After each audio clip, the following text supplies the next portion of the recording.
Welcome to top news. TDP అధినేత చంద్రబాబు శుక్రవారం నెల్లూరు జిల్లా రాపూర్ మండలం పెంచలకోన పుణ్యక్షేత్రాన్ని సందర్శించారు. పెనుశీల లక్ష్మీ నరసింహస్వామి వారిని దర్శించుకుని ప్రత్యేక పూజలు నిర్వహించారు. ఆలయ అర్చకులు చంద్రబాబును ఆశీర్వదించి తీర్థ ప్రసాదాలు అందజేశారు. ఉండవల్లి నుంచి ప్రత్యేక హెలికాప్టర్ లో గోనపల్లి చేరుకుని అక్కడి నుంచి వాహనంలో పెంచలకోన చేరుకున్నారు. స్వామివారిని దర్శించుకున్న తర్వాత తిరిగి ఉండవల్లి బయలుదేరారు.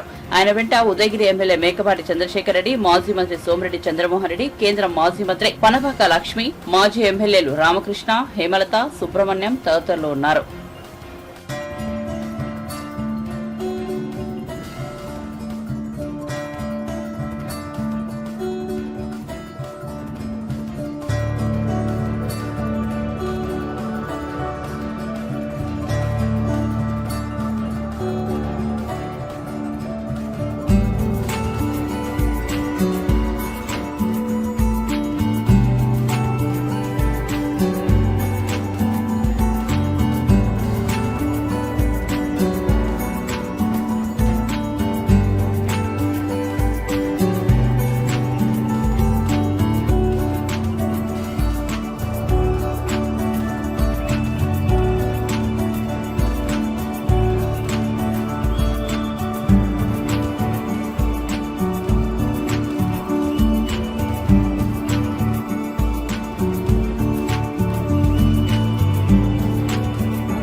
టీడీపీ జాతీయ ప్రధాన కార్యదర్శి నారా లోకేష్ మంగళగిరి రూరల్ మండలం బేతపూడి, నవులూరు, తాడేపల్లి, డోల్హాస్ నగర్లలో ఎన్నికల ప్రచారంలో భాగంగా నిర్వహించిన రచ్చబండ సభలో పాల్గొన్నారు. ఈ సందర్భంగా లోకేష్ మాట్లాడుతూ మరోమారు ఆర్కే మాటలు నమ్మి మోసపోవద్దని మంగళగిరి ప్రజలకు విజ్ఞప్తి చేశారు. ఇక్కడ 2 సార్లు ఆళ్ల రామకృష్ణారెడ్డిని ఎమ్మెల్యేగా గెలిపించారు. మీ జీవితంలో ఏవైనా మార్పు వచ్చిందా అని ప్రశ్నించారు. ఆనాడు ఆళ్ల రామకృష్ణారెడ్డి గారు, జగన్ గారు సభలో మాట్లాడే ముందర ఎవరు తప్పుడు ప్రచారం నమ్మద్దు, గౌరవ ప్రతిపక్ష నేత ఆనాడు జగన్మోహన్ రెడ్డి గారిని నేను ఒప్పిస్తాను, రాజధాని ఇక్కడనే ఉంటుందని చెప్పాడు. కానీ 3 రాజధానులకు ఓటు వేసిన వ్యక్తి ఆళ్ల రామకృష్ణారెడ్డి గారు. ఇప్పుడు ఏకంగా ఒక చెల్లమ్మని తీసుకొచ్చారు ఎన్నికల బరిలో. ఈ సభగా చెల్లమ్మని ఒక ప్రశ్న అడుగుతాం. అమరావతి గురించి మీరు జగన్మోహన్ రెడ్డి గారిని అడిగారా? అదేవిధంగా మంగళగిరికి రావాల్సిన నిధుల గురించి మీరు జగన్మోహన్ రెడ్డి గారిని అడిగారా? లేదా ఆనాడు పేదవాళ్ళకి ఇల్లు కట్టిస్తున్నారే, అదే విధంగా దశాబ్దాలుగా కాలువ పోరంబొక్కు ఎండోమెంట్ భూముల్లో నివసిస్తున్న పేదవాళ్ళ భూములని రెగ్యులరైజ్ చేస్తున్నారే, ఆ విషయం మీరు జగన్మోహన్ రెడ్డి గారిని అడిగారా అని సూటిగా చెల్లమ్మకి నేను ఈ 3 ప్రశ్నలు వేస్తాను. సమాధానం చెప్పాలి కదా. ఈరోజు వాళ్ళ పార్టీ అధికారంలో ఉంది, వాళ్ళ పార్టీకి చెందిన వ్యక్తి ముఖ్యమంత్రిగా ఉన్నారు. అమ్మా, మిమ్మల్ని అందరూ ఒకటి కోరుతున్నారు, గుండె మీద చేయబెట్టుకుని మీరు ఆలోచించండి. గత 4 సంవత్సరాలు 11 నెలలుగా ఎవరు మీకు సేవ చేశారు? ఎవరు మీకు అందుబాటులో ఉన్నారు? ఏకంగా ప్రభుత్వానికి ధీటుగా 104కి ధీటుగా ఆరోగ్య రథం పంపించాం. ఊర్లో ఎవరికైనా ఇబ్బంది ఉందంటే వాళ్ళందరికి ఉచితంగా మందులు అందజేశారు. తాగునీటి సమస్య ఉందంటే వాటర్ ట్యాంకర్ పెట్టి నీళ్లు కూడా పంపించాను.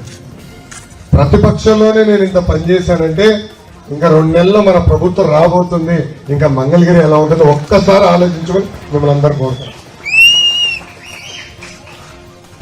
తల్లి ఓటు మీద నేను భయపడలేదు. నాలో పట్టుదల పెంచింది తల్లి, నాలో కసి తీసుకొచ్చింది తల్లి, నాలో ఆకలి తీసుకొచ్చింది తల్లి. ప్రజలకు ఇంకా సేవ చేయాలి, ప్రజలకు నేను ఇంకా దగ్గర అవ్వాలని ఓడిపోయిన రోజు దగ్గర నుంచి పనిచేసేస్తాను. ముందు చేస్తాను.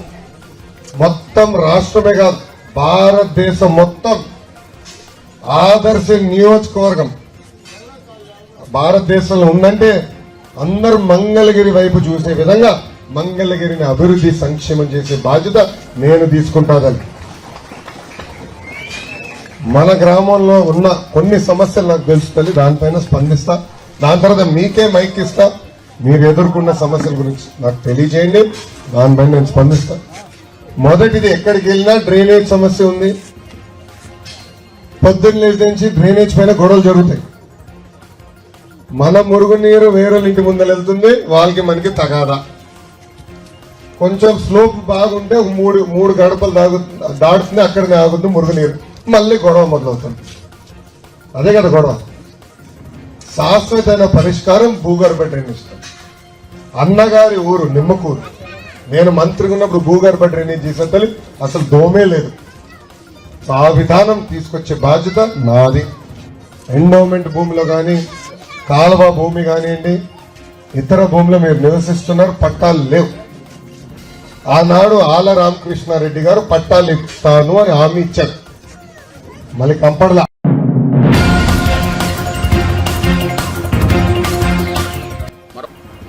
ఎస్సీ వర్గీకరణ లక్ష్యం ప్రధాని నరేంద్ర మోదీతోనే నెరవేరుతుందని ఎంఆర్పీఎస్ వ్యవస్థాపక అధ్యక్షుడు మందకృష్ణ మాదిగ అన్నారు. వరంగల్ జిల్లాలో మాదిగల రాజకీయ ఎదుగుదలను కడియం శ్రీహరి అడ్డుకుంటున్నారని ఆరోపించారు. 40 ఏళ్ల రాజకీయ ప్రస్థానంలో ఎవరిని ప్రోత్సహించని కడియం శ్రీహరి తాటికొండ రాజయ్యను బర్తరఫ్ చేయడానికి కారణమయ్యారని మందకృష్ణ మాదిగ ఆరోపించారు. బీజేపీకే ఓట్లేమని చెప్పి మాదిగలకే కాదు, దేశ గౌరవం నిలబడాలంటే, దేశ అభివృద్ధి కావాలంటే, ఇతర దేశాల ముందు భారతదేశం ఎప్పుడు తలెత్తుకొని నిలవాలంటే ఖచ్చితంగా గౌరవం నరేంద్ర మోడీ గారికి మళ్ళొకసారి అవకాశం ఇస్తేనే అది సాధ్యమవుతుందనే విషయం కూడా మేము భావిస్తూ, గౌరవం నరేంద్ర మోడీ గారిని మరొకసారి ప్రధానమంత్రి చూడడం కోసం, బీజేపీ గెలుపు కోసం మా వంతు సర్వశక్తులు ఒడుతామనే విషయం కూడా గుర్తు చేస్తున్నాం. నా వల్ల ఫలాని మాదిగైనా ఎదిగిండని ఆయన చెప్పడానికి అవకాశం లేదు, కానీ మాదిగల సహకారంతో ఆయన ఎదిగిండని చెప్పి ఆయనకు తెలుసు, సమాజానికి తెలుసు.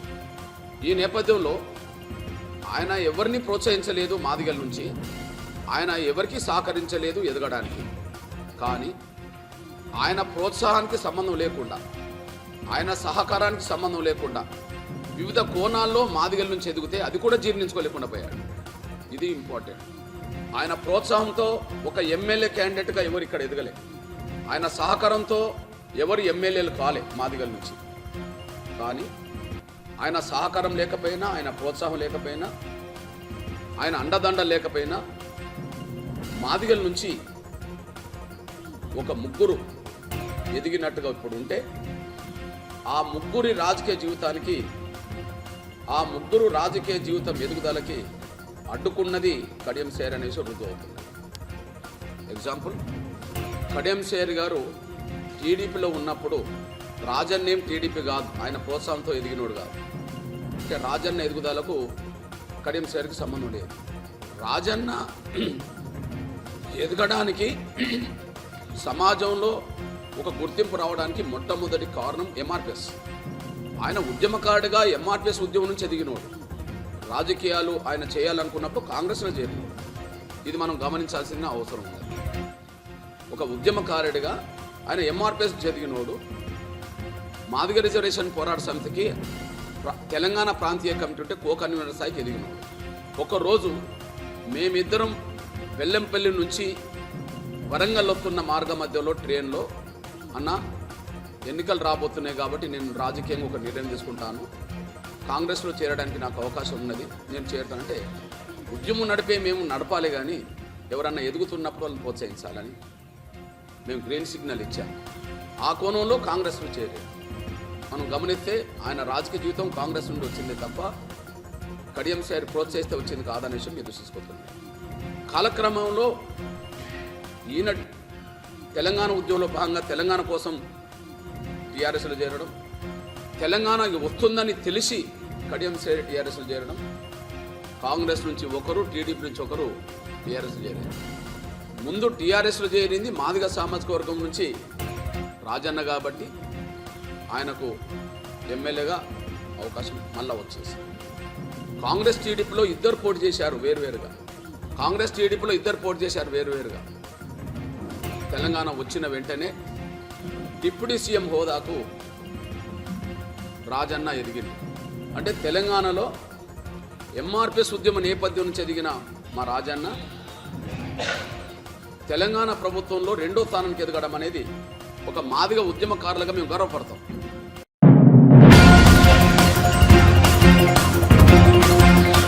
ఎస్సీ వర్గీకరణ పేరుతో రాజకీయ ప్రయోజనాల కోసం మాదిగలను బీజేపీ పార్టీలు వాడుకుంటున్నాయని మాజీ ఎమ్మెల్యే సంపత్ కుమార్ అన్నారు. శుక్రవారం గాంధీభవన్లో ఆయన మీడియాతో మాట్లాడుతూ 2.5 దశాబ్దాలుగా ఎప్పుడు ఎన్నికలు వచ్చినా వర్గీకరణ పేరుతో మాదిగల హక్కులను మోసం చేసే కుట్రలు జరుగుతున్నాయని చెప్పారు. మాదిగ జాతిని బీజేపీ, బీఆర్ఎస్ అనగదొక్కాయని ధ్వజమెత్తారు. ఏ ఎండకు ఆ గొడుగు పడుతున్న ఎంఆర్పీఎస్ అధ్యక్షుడు మందకృష్ణ మాదిగను హెచ్చరించారు.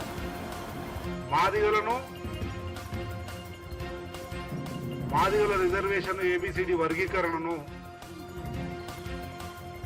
ఎన్నికల్లో పావుగా వాడుకునేటువంటి కుట్ర జరుగుతూ ఉంది. దాదాపు 2-3 దశాబ్దాలుగా ఉమ్మడి ఆంధ్రప్రదేశ్లో కానీ ఈరోజు తెలంగాణ రాష్ట్రంలో కానీ మాదిగల ఆత్మగౌరవాన్ని, మాదిగల హక్కును, రాజ్యాంగబద్ధంగా మాదిగలకు ఉన్నటువంటి స్వేచ్ఛను రాజకీయ ప్రయోజనాల కొరకు వాడుకుంటడం మంచి పద్ధతి కాదు అని తీవ్రంగా హెచ్చరిస్తా ఉన్నాం. అది మందకృష్ణ మాదిగ కానీ, భారతీయ జనతా పార్టీ కానీ, టీఆర్ఎస్ బీఆర్ఎస్ పార్టీ కానీ. ఎస్సీల వర్గీకరణ అన్నది ఏదో పెద్ద బ్రహ్మ పదార్థం అన్నట్లు, దాంట్లో ఏదో పెద్ద చిక్కు ముడులున్నట్లు, ఎంతో మంది ఏదో చేస్తే తప్ప కానట్లు దాన్ని పెద్ద బూచిలాగా చూపి రాజకీయానికి వాడుకోవడానికి ప్రయత్నం చేస్తా ఉన్నాయి 2 పార్టీలు. ఆ 2 పార్టీల గొడుగు కింద సమయాన్ని బట్టి ఈ గొడుగు కింద, ఇంకో సమయాన్ని బట్టి ఆ గొడుగు కింద మాట్లాడుతున్నటువంటి మందకృష్ణ అన్నయ్య గారికి కూడా విజ్ఞప్తి చేస్తా ఉన్నాం. మన జాతి ఆత్మ గౌరవాన్ని ఎన్నికల కొరకు, రాజకీయ పార్టీల స్వలాభం కొరకు వాడుకోవడం మంచి పద్ధతి కాదు అని చెప్పి హెచ్చరిస్తా ఉన్నాం, విజ్ఞప్తి చేస్తా ఉన్నాం. వర్గీకరణ అన్నది నేను ఇంతకుముందు చెప్పినట్లు బ్రహ్మ పదార్థం ఏం కాదు. రాష్ట్ర ప్రభుత్వాలు తీర్మానం చేసి కేంద్ర ప్రభుత్వానికి పంపిస్తే కేంద్ర ప్రభుత్వం ఒక నిర్ణయం తీసుకొని రాజ్యాంగంలోని ఆర్టికల్ 341/A ను అమెండ్మెంట్ చేసి ఈ ఎస్సీలను ఏబిసిలుగా వర్గీకరించే అధికారాన్ని రాష్ట్రాలకు కట్టబెట్టడం అన్నది అంశం. దాన్ని ఏదో పెద్ద మసిపూసి మారేడుకాయ చేసి నరేంద్ర మోడీ దగ్గర, లేదంటే కిషన్ రెడ్డి దగ్గర, వెంకయ్య నాయుడు దగ్గర, లేకపోతే కొన్ని రోజులు అంతకుముందు కేసీఆర్ దగ్గర బతిమిలాడు, మొక్కుడు, దండాలు పెట్టుడు, మన ఆత్మగౌరవాన్ని ఏం చేయాల్సిన అవసరం లేదు అన్న విషయాన్ని గుర్తు చేస్తా ఉన్నాం. ఆ 341A ఆర్టికల్ను అమెండ్మెంట్ చేయమని, సవరించమని గర్వంగా చెప్తా ఉన్నాం. మేమందరం కాంగ్రెస్ పార్టీయే మొదటి అడుగు వేసింది, అది మేము చెప్పడం కాదు. గౌరవ మా అందరికి ఇష్టమైన నాయకుడు మందకృష్ణ మాదిగ గారే స్వయంగా రాసినటువంటి లేఖ. Shri Mandakrishna Madiga, founder president. ఈ మాదిగల వర్గీకరణ పోరాటం ఏదైతే ఉందో, స్ట్రగుల్ ఫర్ ఎగ్జిస్టెన్స్, దానికి సంబంధించి సోనియా గాంధీతో, రాహుల్ గాంధీతో వారి ప్రయాణం ఏ రకంగా కొనసాగింది, ఈ రిజర్వేషన్లకు కాంగ్రెస్ పార్టీ, సోనియా గాంధీ, రాహుల్ గాంధీ ఏ రకంగా సహకరించిందన్నది సందర్భోచితంగా మందకృష్ణ గారు చెప్పింది మేము చెప్తా ఉన్నాం.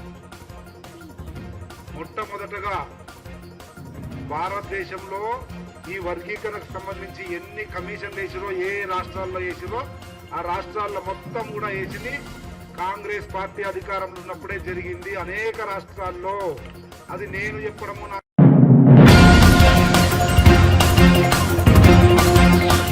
బేగంపేట పోలీస్ స్టేషన్ పరిధిలోని రసూల్పురా జైన్ కాలనీలో ఓ ఇంట్లో చొరబడి దొంగతనానికి యత్నించిన దుండగులను తన మీదకు తల్లి కుమార్తెలు చేసిన సాహసం స్ఫూర్తిగా నిలుస్తోంది. దుండగుడి చేతిలో తుపాకీ ఉన్నా ఏమాత్రం వణుకు వెనుకు లేకుండా వారిద్దరూ ఎదిరించిన తీరు మహిళా శక్తిని మరోసారి చాటింది. ఆ తల్లి కుమార్తెల ధైర్య సాహసాలను మెచ్చిన Secunderabad north zone DGP Rohini Priyadarshini శుక్రవారం వారిని సన్మానించారు. దాని తర్వాత కాన్పూర్ నుంచి ఒక వెపన్ తీసుకొని ఈ ఇల్లులో చాలా వాళ్ళ ఇండస్ట్రియలిస్ట్, తర్వాత వాళ్ళ దగ్గర డబ్బులు ఉంటాయి అని తెలుసుకొని వచ్చి వాళ్ళ ఫ్రెండ్ ఇంకొక అతనితో పాటు పోయిన అతను వచ్చి సుశీలు, ఫ్రెండ్ పేరు వచ్చి ప్రేమ్ చంద్. అతను కూడా ఫరీద్పూర్ యూపీ అతనే. అతను ఇక్కడ రాజ్భవన్ ఏరియా దగ్గర ఒక ఎంఎస్ మక్తా అనే ఏరియా ఉంది, అక్కడ సోమాజిగూడ ఏరియాలో పానీపూరి అమ్ముతుంటారు. ఇద్దరు ప్లాన్ చేసుకొని వచ్చి మన సికింద్రాబాద్ రైల్వే స్టేషన్ ముందు ఉన్న ఒక లాడ్జ్లో ఉండేసి అక్కడ నుంచి ఇక్కడ 2 రోజుకు రెక్కి కూడా చేసి ఉన్నట్టు తెలుస్తుంది ఈ ప్రొగేషన్లో. తర్వాత వీళ్ళ దగ్గర అటెంప్ట్ అండ్ చేయడానికి నిన్న మధ్యాహ్నం 13 hours లోపల ఎంట్రీ అవ్వడం జరిగింది. యాజ్ కురియర్ బాయ్స్ లాగా గిఫ్ట్ వచ్చింది అని చెప్పి ఎంట్రీ అవ్వడం జరిగింది. వాళ్ళను గేట్ దగ్గరనే ఉండమని చెప్తే కూడా వాళ్ళు దాంట్లో ఇది చేయకుండా డోర్ దగ్గర వచ్చి వాళ్ళను బెదిరించడం జరిగింది with a weapon. It is a country made weapon. We verified with armorers also. It is not in a working condition, but still they have taken a country made weapon and started threatening them and threatening them for money or not to make noises. And ఆ సందర్భంలో మన అమిత్ షా గారు తర్వాత భావి వాళ్ళ కూతురు ఇద్దరు కూడా nobody would have reacted in such way. మనము చాలా రాబరీ అఫెన్సెస్ చూసి ఉన్నాము, చాలా అఫెన్సెస్ చూసి ఉన్నాము. ఎక్కడ కూడా ఇలా రియాక్ట్ కాదు. ఇలాంటి రియాక్షన్ నేను ఎక్కడ కూడా నా 10 years సర్వీస్లో 11 years సర్వీస్లో నేను చూడలేదు. వెంటనే వాళ్ళు they used their common sense and they started attacking the assailant itself and they could defend them and they could actually catch one of the persons. Other దగ్గర నుంచి యాక్చువల్లీ వెపన్ మేడం తీసుకున్నట్టు ఉంది. I think they were able to hit him and overpower him and could snatch away the weapon and they could catch the other one of the fellows also who had a big knife. And CCTV చూసినప్పుడు మనకు neighbours వస్తే కూడా వాళ్ళు weapon చూస్తే వాళ్ళు పారిపోతుంటే కూడా madam వదలకుండా and kids ఈ అమ్మాయి వదలకుండా వాళ్ళని పట్టుకొని ఇవ్వడం. And we were able to catch the another suspect, another accused in railways with the help of railway police. మనము సుశీల్ను వచ్చి కాజీపేట్ రైల్వే పోలీస్ దగ్గర నుంచి పట్టుకోవడం జరిగింది. వాళ్ళకు కోఆర్డినేట్ చేసి మన ఇన్స్పెక్టర్ అండ్ ఏసీపీ ఫాస్ట్గా కోఆర్డినేట్ చేయడం వల్ల, ఇన్ఫర్మేషన్ పాస్ చేయడం వల్ల దానివల్ల మనకు పట్టుకోవడం జరిగింది. సో వీళ్ళని ఇంట్రాగేట్ చేస్తున్నాము. ఇప్పుడు ఇంకా వేరే ఏమైనా అఫెన్సెస్ ప్లాన్ చేశారా అండ్ లేదు ఇంతకుముందు ఏమైనా చేశారన్నది కూడా వెరిఫై చేస్తున్నాం. తర్వాత వెపన్ ఎక్కడ నుంచి తీసుకొచ్చారు, తర్వాత ఎలా వాళ్ళకు వెపన్ దొరికింది, ఇది illegal weapon, it's not proper weapon, it is unlicensed and country made weapon, అది కూడా వెరిఫై చేస్తున్నాం. Once we get all the information we will definitely.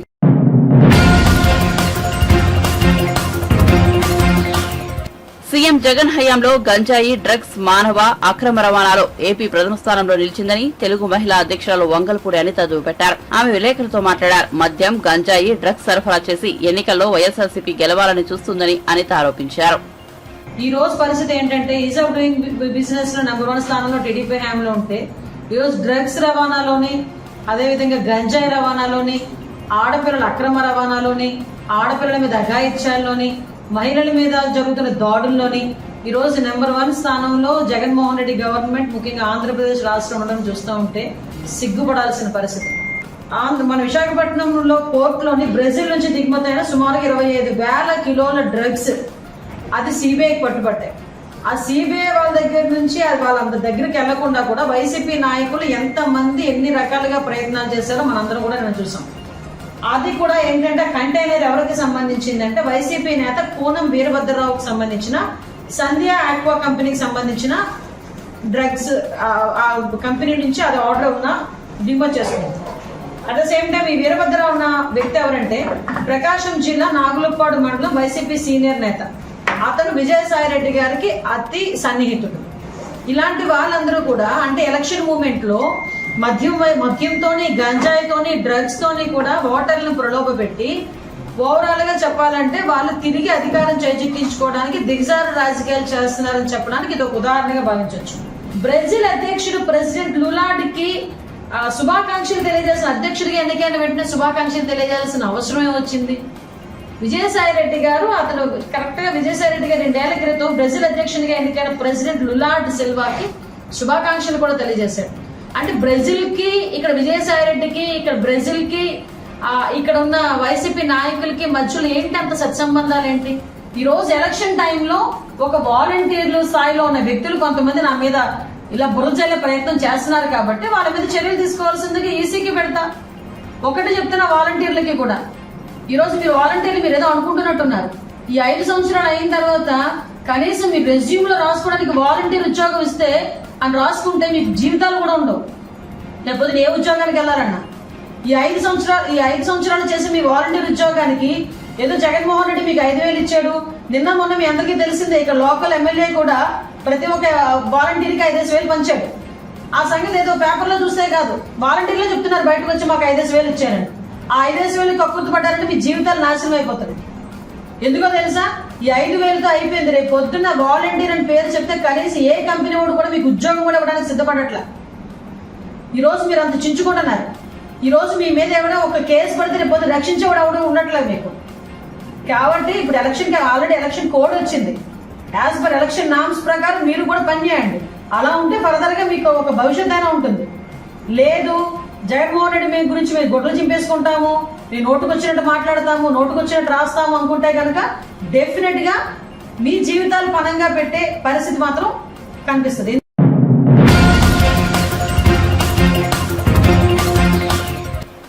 Delhi CM Arvind Kejriwal అరెస్టును ఖండిస్తున్నామని సిపిఐ తెలంగాణ రాష్ట్ర కార్యదర్శి కూనంనేని సాంబశివరావు తెలిపారు.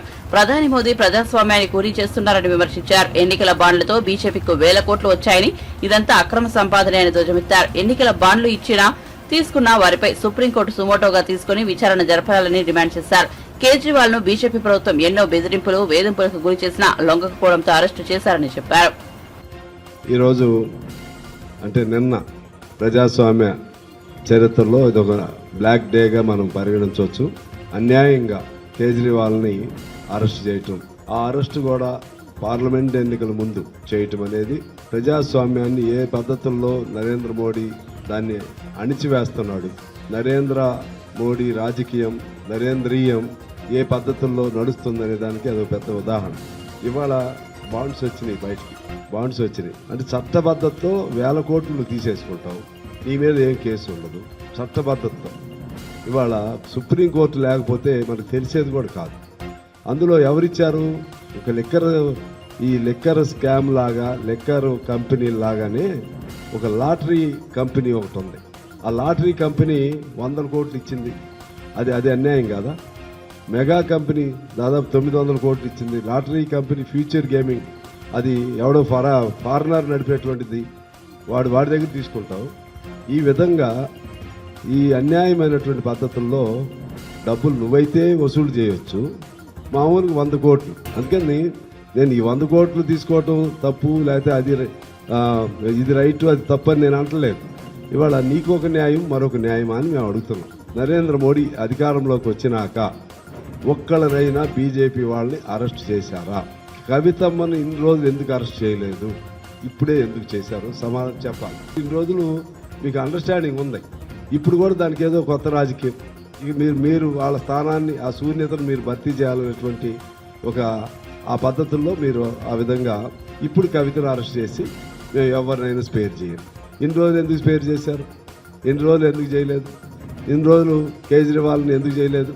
కేజ్రీవాల్ లొంగిపోతాడనే ఉద్దేశంతో, ఆ ఇండియా కూటమి నుంచి బయటకు వస్తాడనే ఉద్దేశంతో కేజ్రీవాల్ని చాలా రకాలుగా వేధింపులకి, బెదిరింపులకి గురి చేసిన విషయం మనందరికీ తెలుసు. అలాగే బీజేపీ ఇంకా ఈ బాండ్ల రూపంలో ఇవన్నీ అక్రమ సొమ్ములే. ఈ బాండ్లు ఇచ్చిన ప్రతి ఒక్కళ్ళు అక్రమ సొమ్ములే, అక్రమంగా సంపాదించిన వాళ్ళే. మెగా కంపెనీ అక్రమమే, ఇంకా ఫ్యూచర్ గేమింగ్ అక్రమమే. దొంగ సంపాదించిన దొంగ డబ్బును పంచుకున్నటువంటి బీజేపీ లాంటి పార్టీలు దొంగ డబ్బును దొంగల దగ్గర నుంచి బందిపోట్లు లాక్కున్నట్టుగా లాక్కుంటున్నారు. వీళ్ళు దానికి చట్టం అనే ముసుగు తొడుగుతున్నారు. ఈ బందిపోట్లని ఖచ్చితంగా వాళ్ళపైన కేసులు పెట్టాలి, ఆ చట్టాలన్నీ రావాలి. నరేంద్ర మోడీతో సైతం అందరిపైన కేసులు పెట్టాలి. అప్పుడు ప్రజాస్వామ్యానికి ఆ విధమైనటువంటి కొద్దిైన సరే విశ్వాసం ప్రజాస్వామ్యంలో కలుగుతుంది. నేను ఇంకా రిక్వెస్ట్ చేస్తున్నాను సుప్రీంకోర్టు సుమోటో కింద తీసుకుని ఈ బాండ్లని, ఈ అక్రమ సంపాదనని యాక్సెప్ట్ చేసినందుకు, లేకపోతే బాండ్ల రూపంలో డబ్బుని చట్టబద్ధతతో 1000 కోట్లు తినటానికి ఇవాళ 5,000 కోట్లు 6,000 కోట్లు బీజేపీ వాళ్ళు తిన్నారు. ఎన్నికల్లో కొంటున్నారు వీళ్ళు. ఎన్నికల్లో కూడా మీరు ఇవాళ చూస్తున్నారు.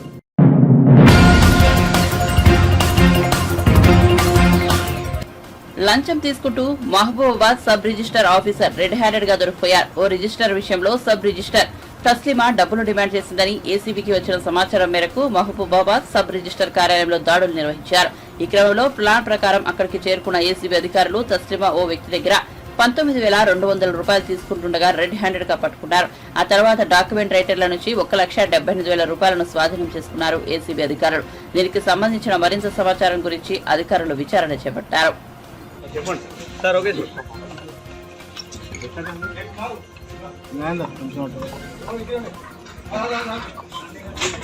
Print and electronic media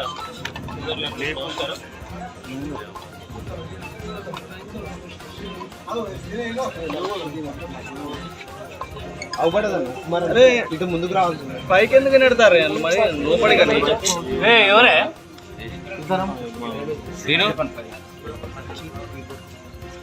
print and electronic media సోదరులకు నమస్కారం. దాట్ల గ్రామానికి చెందిన గుండగాని హరీష్ అనే వ్యక్తి ఎకరా 28 గుంటలు దంతాలపల్లి గ్రామంలో కొనుగోలు చేసి రిజిస్ట్రేషన్ కొరకు మహబాద్ ఆఫీస్కి, ఎస్ఆర్ఓ ఆఫీస్కి మార్చి మొదటి వారంలో రాగా ఇక్కడ పరిస్థితి ఆయనకు అర్థమైంది ఏంటి అని అంటే, గవర్నమెంట్ ల్యాండ్కి స్క్వేర్ యార్డ్కి 108 రూపాయలు అట్లా ఉంది. ఎస్ఆర్ఓ గారికి 200 రూపీస్ చొప్పున ఇస్తేనే ఆ స్లాట్ బుక్ చేసుకోవాలా, రిజిస్ట్రేషన్ అవుద్ది అని చెప్పి ఆఫీస్లో తెలియజేయడం జరిగింది. సో అతనికి ఇవ్వడం ఇష్టం లేక వరంగల్లో ఉన్న మా ఆఫీస్కి వచ్చి కంప్లైంట్ చేశాడు. మొన్నటి రోజు వచ్చి మళ్ళీ అడిగాడు. ఎస్ఆర్ఓ తస్లీం మహమ్మద్ గారిని వచ్చి కలిస్తే ఆమె వెంకటి అని అవుట్ సోర్సింగ్ వ్యక్తి ఉన్నాడు, అతను వివరంగా మీకు ఏ విధంగా ఇవ్వాలి అని మీకు ఎక్స్ప్లెయిన్ చేస్తాడు అని చెప్పి చెప్పింది. అతను డీటెయిల్గా ఎంత చాలన అవుతుంది, ఎక్స్ట్రా ఎంత అవుతుంది పర్ యార్డ్కి అనేది చెప్పింది. అది ఇవ్వడం ఇష్టం లేక మా దగ్గరికి వచ్చి కంప్లైంట్ చేయడంతో ఈరోజు వాళ్ళు డిమాండ్ చేసినటువంటి 128 యార్డ్స్కి 150 చొప్పున 19,200 రూపాయలు ఇస్తుండగా మేము రెడ్ హ్యాండెడ్గా పట్టుకోవడం జరిగింది. ఈ తస్లీమా మహమ్మద్ మరియు అలేటి వెంకటేష్ గారిని అరెస్ట్ చేస్తున్నాము. రేపు ఏసీబీ కోర్టు వరంగల్లో రుడ్డు చేస్తాము. అలాగే అతన్ని హరీష్ గారు ఇచ్చిన డబ్బులు అవుట్సోర్సింగ్ పర్సన్ అయినటువంటి వెంకటేష్ గారి దగ్గర దొరికినాయి. ఆ అమౌంట్తో పాటు దాదాపు 1,72,000 రూపాయలు, ఒక 20 వ్యాడ్స్ కూడా దొరికినాయి. అవి కూడా అన్అకౌంటెడ్ మనీ. ఈరోజు కలెక్షన్ అన్నమాట. అది అన్అకౌంటెడ్ అమౌంట్ దొరికింది. దాని ఎక్స్ప్లెనేషన్ ఏమి ఇస్తారో ఇంకా రాసుకోలేదు, మేము నోట్ చేసుకుంటాము. ఓకే అండి. ఇంకో తీసుకున్నాం.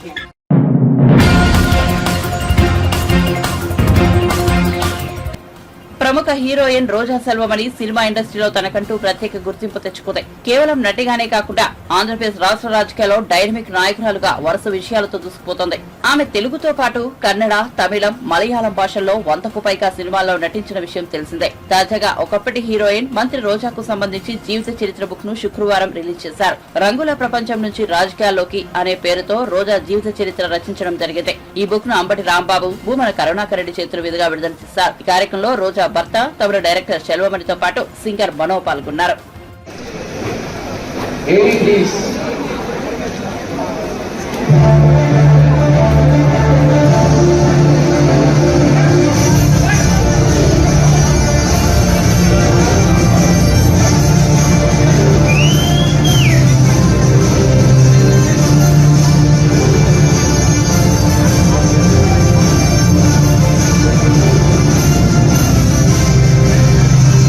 రాజకీయ రంగంలో